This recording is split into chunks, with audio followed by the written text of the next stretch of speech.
আসসালামু আলাইকুম সম্মানিত সুধী, আজকে আলোচনায় সবাইকে স্বাগত। গতকাল শুক্রবার দৈনিক বণিক বার্তা নামক একটি পত্রিকায় ব্যানবেইসের শিক্ষা জরিপ 2023-এর সম্পর্কে একটি খবর প্রকাশিত হয়েছে। তো সেইখানে একটি বেশ উদ্বেগজনক তথ্য আমাদের জন্য রয়েছে। সেটি হচ্ছে যে গোটা বাংলাদেশে মাধ্যমিক পর্যায়ে 60,857 জন ইংরেজি শিক্ষক রয়েছেন। এর মধ্যে অনার্স সম্পন্ন করেছেন এরকম শিক্ষক আছেন 4,158 জন, যা মোট সংখ্যার 6.83%। অপরদিকে মাস্টার্স সম্পন্ন করেছেন, অর্থাৎ ইংরেজিতে অনার্স এবং মাস্টার্স সম্পন্ন করেছেন এই ধরনের শিক্ষকের সংখ্যা 5,218 জন, যেটি মোট শিক্ষকের আনুপাতিক হারে 8.57%। আর 84.6% শিক্ষক রয়েছেন যারা অন্য বিষয়ে লেখাপড়া করেছেন। তাদের মধ্যে 50.85% বা 30,948 জন শিক্ষকের স্নাতক পর্যায়ে বাধ্যতামূলক 100 নম্বরের ইংরেজি ছিল। কথাটি আমি আবার বলছি যে 60,000 শিক্ষকের মধ্যে 60,857 জন শিক্ষকের মধ্যে 30,948 জন, অর্থাৎ 50% বেশি জন শিক্ষকের স্নাতক পর্যায়ে কেবলমাত্র 100 নম্বরের বাধ্যতামূলক ইংরেজি পড়ে এসে তারা ইংরেজি শিক্ষক হয়েছেন। আর 6,404 জনের স্নাতক পর্যায়ে অর্থাৎ ডিগ্রি পর্যায়ে 300 নম্বরের ইংরেজি ছিল। এবং আরও উদ্বেগজনক খবর সেটি হচ্ছে 10,982 জন শিক্ষকের স্নাতকে ইংরেজি ছিলই না, অর্থাৎ তারা 100 নম্বরে ইংরেজিও পড়েননি।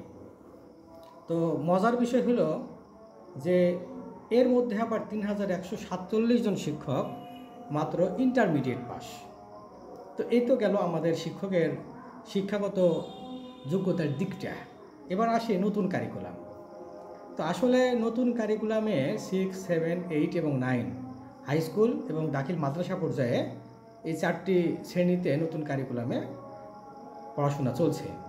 তো আমি একজন ইংরেজির শিক্ষক হিসেবে আমার ব্যক্তিগত যে অভিমত সেটি হলো যে এইখানে যারা ইংরেজিতে অনার্স মাস্টার্স সম্পন্ন করেছেন এই 4টি শ্রেণীতে তাদের পক্ষেই এই 4 ক্লাসের ইংরেজি পড়ানোটাই অনেক বেশি দুষ্কর এবং কষ্টকর। সবাই ভালো পড়াবেন এমনটাও না। আর সেখানে ডিগ্রি পাস করেছেন এবং মাত্র 300 নম্বরে ইংরেজি পড়ে এসেছেন, তাদের পক্ষে তো এটি একেবারেই অসম্ভব। আর যারা 100 নম্বরে পড়ে এসেছেন তাদেরকে এই কাজে লাগানোটা যাদের জন্য একটি অভিশাপ হয়ে যাবে। আর যারা শুধুমাত্র ইন্টারমিডিয়েট পাস করে এখনও ইংরেজি পড়াচ্ছেন, এটি তো মনে করেন যে আসলে পারমাণবিক বোমা মেরে একটা জাতিকে ধ্বংস করার মতো ভয়াবহ।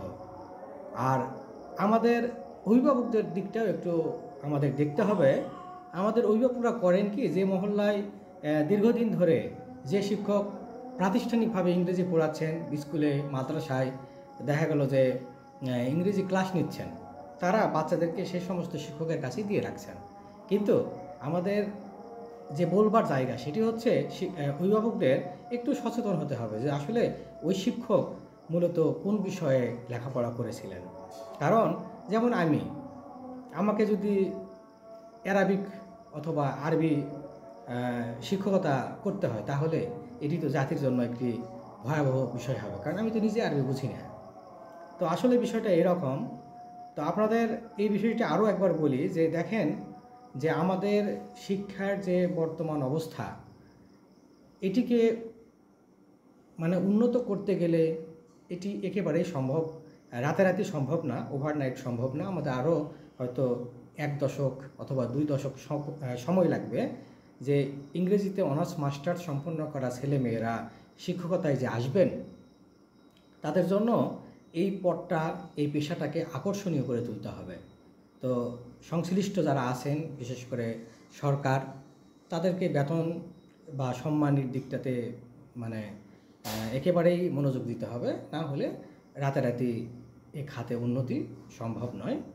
আর অনুরূপভাবে আরেকটি গুরুত্বপূর্ণ বিষয় গণিত, সেখানেও কিন্তু ভয়াবহ। সেখানে 64,147 জন গণিতের শিক্ষক আছেন হাই স্কুল লেভেলে।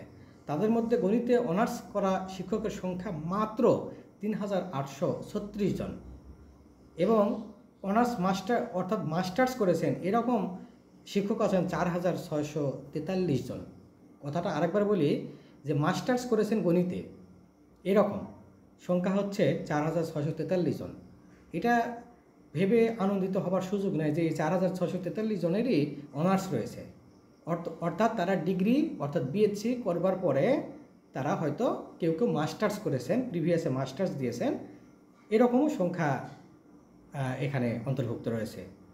তাহলে আমরা যদি অনার্স এবং মাস্টার সম্পন্ন শিক্ষকের মোট সংখ্যাটা ধরি, সেটি একেবারে মোট সংখ্যার বিপরীতে মাত্র 13.22%। আর মানে কোনো রকমের স্নাতক বা স্নাতকোত্তর ছাড়াই গণিত শেখাচ্ছেন এরকম শিক্ষক হচ্ছেন 86.78%। তাহলে এটি আরও ভয়ানক। ইংরেজি এবং গণিত এই দুটি মাধ্যমিক পর্যায়ে খুবই গুরুত্বপূর্ণ বিষয়।